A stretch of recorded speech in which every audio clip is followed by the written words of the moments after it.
Sluit gerus by ons aan vir die volgende 5 dae vir ons Pinkster oordenkings. Ek sal die Vader vra en hy sal vir julle 'n ander parakleet gee, sodat hy vir ewig by julle kan wees. Hy is die Gees van die waarheid, wat die wêreld nie kan ontvang nie, omdat die wêreld hom nie sien nie en ook nie ken nie. Julle ken hom egter, omdat hy by julle bly en in julle sal wees. In die 10 dae na die viering van Jesus se hemelvaart, dink baie gelowiges by vernuwing oor die persoon en werk van die Heilige Gees. In sy laaste indringende onderrig aan sy disippels, volgens Johannes 14, 15 en 16, voor sy kruislyding, kruisdood en opstanding uit die dood, het Jesus die persoon en werk van die Heilige Gees verduidelik. Die Griekse woord parakleet verwys na iemand wat geroep is om bystand te verleen, 'n helper, 'n voorspraak, 'n pleitbesorger, 'n trooster. Jesus maak duidelik dat die Heilige Gees in en by hom was, die hele tyd in alles wat hy tydens sy lewe op aarde kom doen het.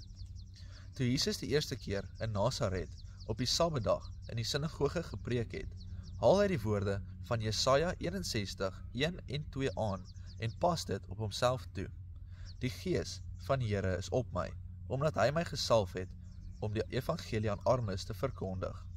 Hy het my gestuur om vrylating vir gevangenes uit te roep en herstel van gesig vir blindes, om onderdruktes in vryheid uit te stuur, om die genadejaar van die Here aan te kondig. En dan sê hy, vandag is hierdie skrifwoord wat julle nou net gehoor het, vervul. Nou sê Jesus, hy vra die Vader om die Heilige Gees wat in hom is, ook aan sy disippels te gee.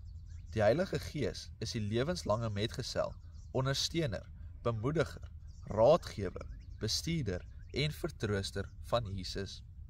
Wanneer die Heilige Gees jou opnuut gebore laat word, om regtig te glo in Jesus Christus, as jou Here en Verlosser, word hy, as parakleet, dit ook alles vir jou.